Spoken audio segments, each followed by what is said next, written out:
Olá! Hoje a gente mergulha num texto que, nossa, deu o que falar. O existencialismo é um humanismo. O Jean-Paul Sartre. Um clássico, né? E apresentado como conferência logo depois da Segunda Guerra Mundial. Exatamente, um momento super tenso, onde o existencialismo estava levando crítica de tudo quanto é lado. Verdade. Ele estava na defensiva ali, tentando explicar a filosofia dele. É isso. A gente tem aqui uns trechos-chave desse ensaio, que é basicamente a defesa do Sartre. E a nossa missão hoje é, bom, desvendar esses argumentos, né? Entender quem criticava, por quê, e o principal, o que era existencialismo para ele e por que ele batia o pé que era um humanismo. E é bom lembrar que ele não estava falando só para acadêmico, né? Ele queria esclarecer as coisas para um público maior.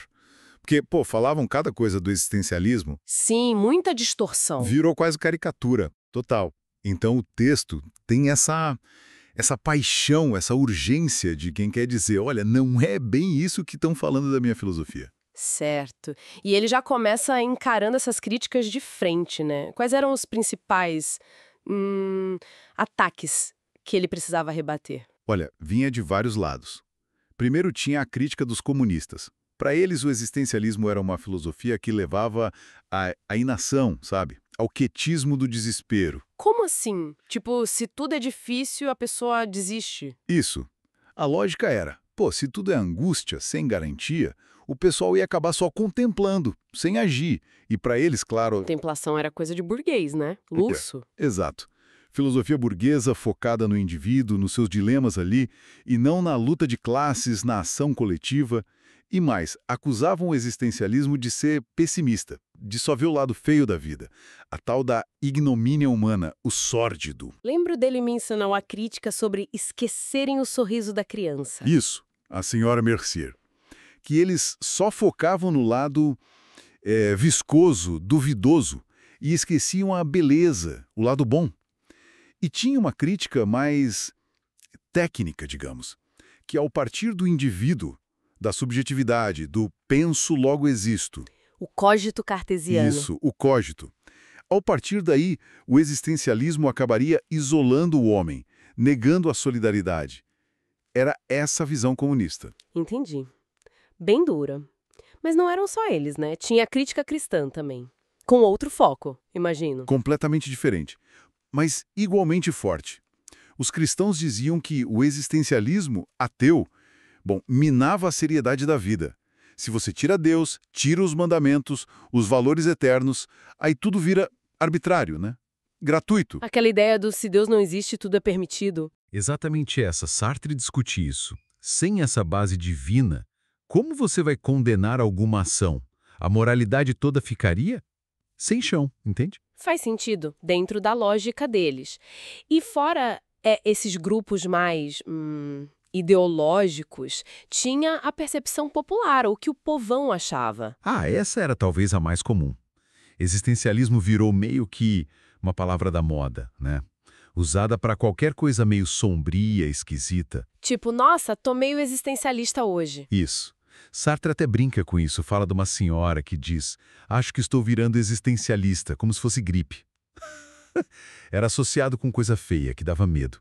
Comparavam com o naturalismo do Zola, que já era visto como pessimista. Diziam que era pior ainda. Ou comparavam com um provérbio pessimista, tipo, farinha pouca meu pirão primeiro. A acusação era de um pessimismo exagerado. E no fundo, Sartre sugere que o que assustava mesmo era a liberdade. A ideia de ter que escolher sem garantia. Exato. Essa responsabilidade toda, sem desculpa, sem um caminho certo, isso dava medo. Aí, com essa confusão toda, ele sentiu que precisava explicar o que é, afinal, existencialismo. E como ele define, então, para sair dessas caricaturas? Primeiro ele diz, olha, o existencialismo filosófico mesmo é uma doutrina séria, austera, coisa de filósofo, de técnico. Não é esse escândalo todo. E aí ele faz uma distinção chave. Tem os existencialistas cristãos... Cita Jaspers, Gabriel Marcelo. Isso. E tem os ateus, como Heidegger e ele mesmo, Sartre e outros franceses. Duas linhas bem diferentes. Mas o que elas teriam em comum para ele chamar tudo de existencialismo? O ponto central, a tese que une todo mundo, segundo Sartre, é uma ideia. A existência precede a essência. Ou, colocando de outro jeito, a necessidade de começar pela subjetividade. É isso que ele vai defender como o coração da coisa toda. Ok, a existência precede a essência. Isso ainda só um pouco abstrato. Como ele explica isso melhor? Ele usa uma analogia ótima, a do corta-papel. Pensa num artesão que vai fazer um corta-papel. Tá, Antes do objeto existir, o artesão tem o que na cabeça? Ele tem o conceito, para que serve, como vai ser, e tem uma técnica para fazer. certo. A ideia e o como fazer. Exato. Nesse caso, a essência do corta-papel, o que ele é, sua função, sua definição, o jeito de fazer, vem antes da existência dele como objeto físico. A ideia vem primeiro. Essa é a visão normal que a gente tem das coisas fabricadas. Conceito antes da produção. E para o ser humano, como era essa visão tradicionalmente? Visão suprema. Ah, entendi a analogia. Deus pensaria na natureza humana, no conceito de homem antes de criar as pessoas. Cada um de nós seria um exemplo particular dessa ideia divina. Então, para essa visão no homem, a essência viria antes da existência. E mesmo quando a filosofia se afastou de Deus, essa ideia continuou, tipo, no iluminismo. Continua. Mesmo o ateísmo lá do século XVIII, Diderot, Voltaire, Kant tirou Deus, mas manteve a ideia de uma natureza humana universal, uma essência comum a todos, que define o que é ser humano. A ideia de essência prévia persistiu, mesmo sem um criador. E é aí que o existencialismo ateu do Sartre entra chutando a porta. Exatamente. É a ruptura. Sartre diz, olha, se Deus não existe, não tem ninguém para ter concebido essa natureza humana. Então não tem essência pré-definida para o homem. Se não tem conceito prévio, então tem que ter pelo menos um ser onde a coisa se inverte. O homem. Só no homem. Só no homem. Nele, só nele, a existência precede a essência. O que isso quer dizer na prática? Que a gente nasce sem manual de instrução. Exatamente isso. Quer dizer que o homem primeiro existe, ele aparece no mundo, se encontra, tá lá. E só depois, pelas suas escolhas, pelas suas ações, é que ele se define. Não tem um roteiro, uma natureza dada. O homem para o Sartre não é definível antes de existir, porque no começo ele não é nada. Nada. Nada. Ele vai ser o que ele fizer de si mesmo. Daí aquela frase famosa e radical. O homem não é nada mais do que aquilo que ele faz de si mesmo. E se leva direto para a ideia de projeto, de subjetividade, né? Sim, é o que ele chama de primeiro princípio do existencialismo. O homem é o que ele se projeta a ser. A subjetividade aqui é o ponto de partida, não tem como escapar, não é um capricho individualista. É reconhecer que nossa primeira experiência é de uma consciência que se lança para o futuro, que se faz. O homem não é uma pedra, não é uma mesa, ele se vive como projeto. Um projeto que está sempre em construção. Isso, ele se vive subjetivamente. Não tem nada antes desse projeto que se joga para o futuro. O homem vai ser o que ele projetou ser. E projetou aqui não é um sonho vago, é escolha consciente, é vontade que vira ação. E se a gente se faz, nossa, a responsabilidade é gigante, né? Total. Se o homem é o que ele faz de si, ele é 100% responsável pelo que ele é. E aí vem o pulo do gato do Sartre, que responde a muita crítica. Essa responsabilidade não é só por si mesmo. Ao escolher para si, ao decidir que tipo de pessoa quer ser, o homem está escolhendo por toda a humanidade. Espera aí. Escolher por toda a humanidade. Como assim? Isso é um peso absurdo. É um peso enorme. A ideia é que cada ato nosso, quando define quem a gente é, também cria uma imagem do homem como a gente acha que ele deveria ser. Se eu escolho, sei lá, ser honesto, não estou só sendo honesto. Estou dizendo que a honestidade é um valor, que seria bom se todos fossem. Ah, entendi. A minha escolha vira um modelo, uma proposta de valor universal. Exato. Para Sartre, a gente nunca escolhe o mal conscientemente. A gente sempre escolhe o que parece ser o bem. E ao escolher o bem para nós, a gente está dizendo que aquilo seria bom para todos. Então, cada escolha pessoal tem esse alcance universal, define um padrão e engaja a humanidade inteira. Caramba! Eu ajo aqui, mas é como se eu estivesse legislando para todo mundo. É dessa liberdade radical e dessa responsabilidade esmagadora que vem aqueles conceitos famosos e meio assustadores. Angústia, desamparo, desespero. Exatamente, são as consequências diretas de ser livre sem desculpas. Vamos pegar a angústia, angoisse. Para Sartre, não é um problema psicológico, tipo ansiedade clínica. É o sentimento lúcido, sabe? Dessa responsabilidade total. É a consciência de que cada escolha minha é um modelo para a humanidade. Não é para paralisar, é a própria condição de agir de forma responsável. Tem algum exemplo prático disso? Para ficar mais claro, ele dá o exemplo do chefe militar. O cara tem que decidir se manda ou não os soldados para uma missão de onde talvez não voltem. Mesmo que tenha ordens de cima, a decisão final, a interpretação, o mandar aqueles homens para a morte, é dele. Essa solidão na decisão, sabendo que está em jogo, isso é angústia. Entendi. Outro exemplo mais filosófico é o de Abraão na Bíblia.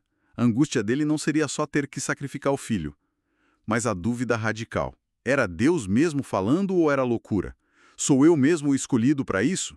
Ninguém pode provar de fora. A escolha é solitária. Essa vertigem da liberdade sem garantia. E as pessoas fogem disso, tentam não sentir essa angústia. Muitas tentam. É o que ele chama de má fé. A pessoa mente para si mesma, arranja desculpa, fala, mas nem todo mundo faria isso, como se isso aliviasse a própria responsabilidade. Mas Sartre diz que até essa fuga já mostra que a angústia está lá, incomodando. Ok, angústia entendida. E o desamparo, Deleuze, o que significa? Desamparo é um termo que ele pega do Heidegger. Significa levar às últimas consequências a ideia de que Deus não existe. Se Deus não existe, não tem valor escrito em lugar nenhum. Não tem mandamento divino para seguir. Sartre pega a frase do Dostoiévski, se Deus não existisse, tudo seria permitido. Não para festejar, mas para dizer. Essa é a nossa situação. Estamos sós, sem desculpas prontas, sem moral dada. Desamparados porque não temos onde nos agarrar. Nem dentro, nem fora. Exato. Nem numa natureza humana fixa dentro de nós, nem num Deus ou valores eternos fora de nós. Estamos largados à própria sorte para escolher. E daí vem a frase famosa: o homem está condenado a ser livre. Vem daí. Condenado porque a gente não pediu para nascer, fomos lançados no mundo, e livre porque, já que estamos aqui, somos totalmente responsáveis pelo que fazemos porque não tem determinismo divino ou desculpa sobrenatural. Sem Deus, somos nós que temos que inventar os valores, sozinhos, sem desculpas. Ele ilustra isso com algum caso? Fica mais fácil de pegar. Sim, ele conta a história de um aluno dele na época da ocupação nazista na França. O rapaz estava num dilema horrível. Qual era? Ou ficava com a mãe, que dependia totalmente dele e ia sofrer demais se ele fosse embora, ou ia para a Inglaterra lutar na resistência francesa, uma causa nobre, coletiva, mas que significava abandonar a mãe, talvez para sempre, e sem garantia de sucesso. Nossa, que escolha. E as morais tradicionais ajudavam?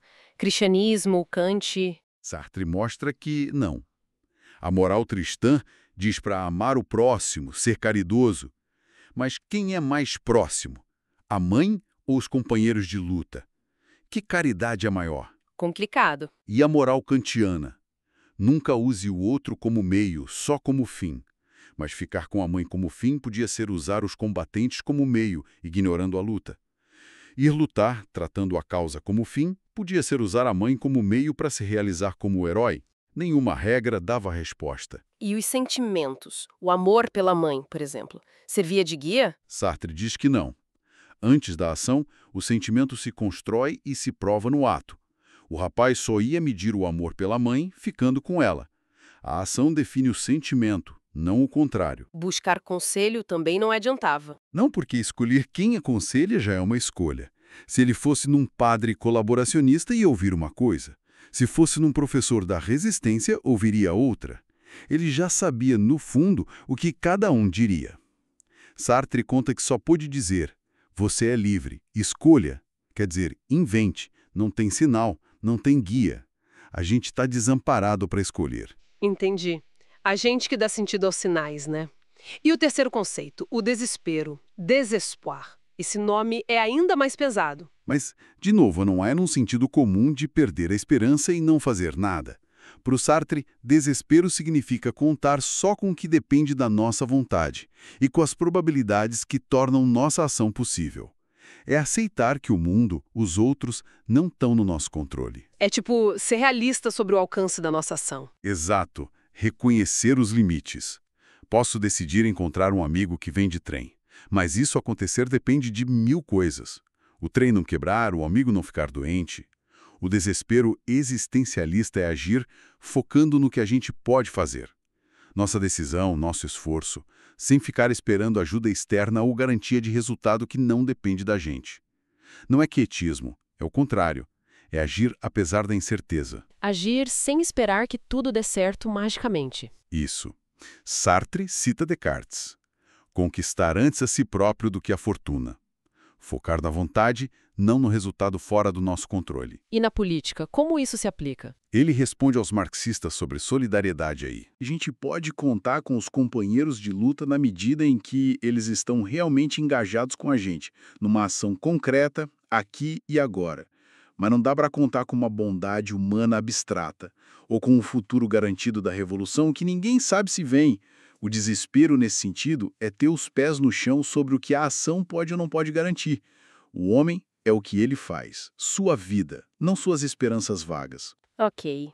Com esses 3, angústia, desamparo, desespero, como resultados da liberdade, como Sartre se defende das acusações de pessimismo e de individualismo isolador? Contra o pessimismo, ele inverte o argumento.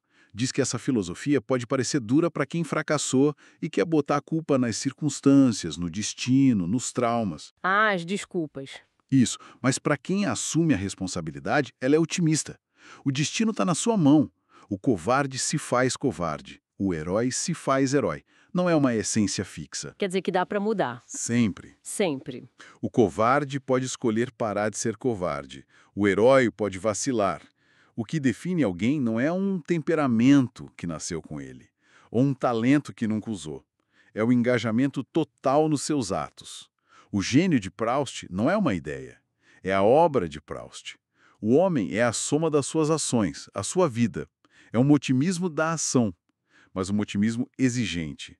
E a crítica do subjetivismo, de que ele isola o indivíduo no penso logo existo. Ele parte mesmo do cogito cartesiano, né? Da consciência de si como única certeza inicial, tudo fora disso é só provável, mas e aqui está o ponto-chave que muito crítico não pegou, nesse mesmo instante que eu tomo consciência de mim, eu descubro também os outros. Como assim? O penso logo existo inclui os outros. Inclui. Porque o outro não me aparece como um objeto qualquer, uma cadeira. Ele me aparece como outra consciência, outra liberdade que me olha, me julga, concorda, discorda. Para eu saber qualquer coisa sobre mim, se sou tímido, engraçado, corajoso, eu preciso do olhar do outro, da interação. O outro é essencial para a minha existência e para eu me conhecer. É aí que a gente descobre o mundo da intersubjetividade. A gente não está isolado numa bolha. Existir é ser com os outros. Entendi. E aquela questão da natureza humana? Se não tem essência, não tem nada em comum entre nós, então. Sartre nega uma natureza humana fixa, uma essência dada antes. Mas ele diz que existe uma condição humana universal. Quer dizer, tem limites, estruturas básicas que todo mundo compartilha. Não por essência, mas pela nossa situação de estar no mundo. E quais seriam esses limites? Basicamente, estar no mundo, ter que trabalhar ou lidar com a matéria, viver com os outros e ser mortal. Essas são condições universais. Todo mundo, em qualquer lugar, em qualquer época, lida com isso. Elas são objetivas, mas a gente vive subjetivamente. Exato. São objetivas porque todo mundo encontra, e subjetivas porque só têm sentido porque a gente as vive nos nossos projetos. Os projetos podem ser infinitos, ser guerreiro, monge, operário, artista. Mas todos são jeitos de viver, de ultrapassar, de negar ou de se ajeitar com esses limites da condição humana. Por isso a gente consegue entender projetos de culturas super diferentes. Eles estão lidando, do jeito deles, com a mesma condição básica. Então, a universalidade não está numa essência, mas nessa condição comum e no jeito como a gente se projeta a partir dela. Exatamente. A gente constrói o universal ao escolher nosso projeto particular dentro dessa condição humana que é de todos. Isso leva a outra questão difícil. Se cada um é livre para escolher seus valores, como a gente pode julgar moralmente os outros? Não vira cada um na sua e pronto? Sartre encara essa também. Ele diz que dá para julgar sim. Primeiro, tem um julgamento que ele chama de lógico. A gente pode apontar quando uma escolha se baseia no erro, na mentira para si mesmo, ou seja, na má-fé.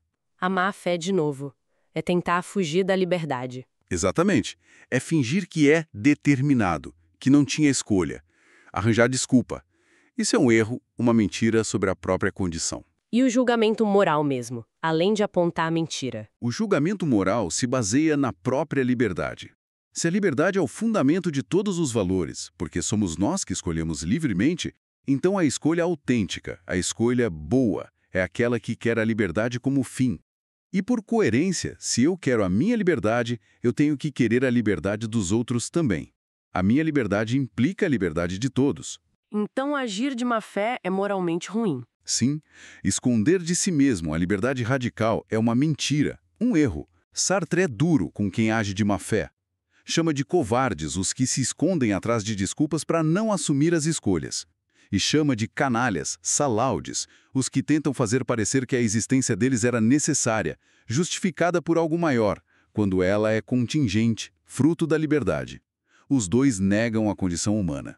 A escolha autêntica, ao contrário, assume a liberdade como valor, e com isso defende a liberdade de todos. Ele usa exemplos da literatura para ilustrar isso. E menciona rapidamente um contraste. Maggie Tulliver, lá do Moinho sobre Floss, que representa uma moral de sacrifício pela solidariedade familiar, e La Sanseverina, da Cartucha de Parma, que vive a paixão de forma bem autêntica e livre, sem se importar muito com convenções. Ele parece sugerir que, embora sejam morais diferentes, a segunda talvez assuma mais radicalmente a liberdade da escolha. O ponto é essa coerência com a liberdade. Entendi. Aí a gente chega na pergunta final. Por que chamar tudo isso de humanismo? Ele mesmo criticava alguns tipos de humanismo, né? Criticava, sim. Ele rejeita aquele humanismo que põe o homem com H maiúsculo num pedestal. Aquele que cultua a humanidade como valor supremo a priori, tipo o Auguste Comte ou algumas visões que ele via por aí. Para Sartre, esse culto abstrato é meio absurdo. Só um cachorro poderia achar o homem admirável, diz ele, e pode levar a coisas fechadas até o fascismo. Então qual é o humanismo dele, o existencialista? O humanismo de Sartre está em outro lugar. Está na ideia de que o homem está sempre fora de si. Ele só se faz humano se projetando para o futuro, buscando fins que o transcendem, que o levam além do que ele é agora. Transcendência no sentido de superação, de ir além? Isso, de superação. O homem não está fechado nele mesmo, está sempre lançado no mundo, no universo humano, o da subjetividade e intersubjetividade. Essa conexão entre se projetar para fora, transcendência, e estar no mundo com os outros, subjetividade humana, que define o humanismo dele. Exatamente. É humanismo porque lembra o homem que não tem outro legislador além dele mesmo.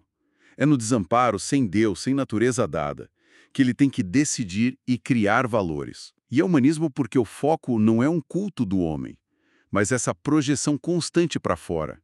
Essa busca de uma meta libertação, arte, amor, qualquer projeto que o realiza como humano. Então, resumindo a ópera, existência precede essência, somos radicalmente livres, liberdade implica responsabilidade total por nós e pela humanidade, isso gera angústia, desamparo, desespero como parte do pacote da liberdade, a gente se descobre junto com os outros, podemos julgar a má-fé, que é fugir da liberdade, e tudo isso é um humanismo porque o homem é quem cria valor, sempre se superando em direção a um futuro que ele escolhe. Ufa, é isso. É um ótimo resumo. Longe de ser uma filosofia para ficar parado ou se lamentando, para o Sartre, o existencialismo é um chamado à ação, à escolha consciente, ao engajamento responsável. É um otimismo, sim, mas um otimismo duro, que não dá moleza nem consolo fácil. E a falta de Deus nesse cenário todo não é um alívio, é um fardo. Justamente. A posição ateia dele é muito coerente nisso. Não ter Deus não libera para a festa. É a constatação desconfortável de que toda a responsabilidade de criar sentido e valor está nas nossas costas. A gente tem que inventar tudo, sem rede de segurança. A liberdade é esse fardo e, ao mesmo tempo, a única grandeza que o ser humano pode ter. Foi uma viagem e tanto pelas ideias do Sartre, intensa, mas acho que clareou bastante coisa. Com certeza. É um texto que faz pensar. E para quem acompanhou a gente, fica talvez uma provocação, né?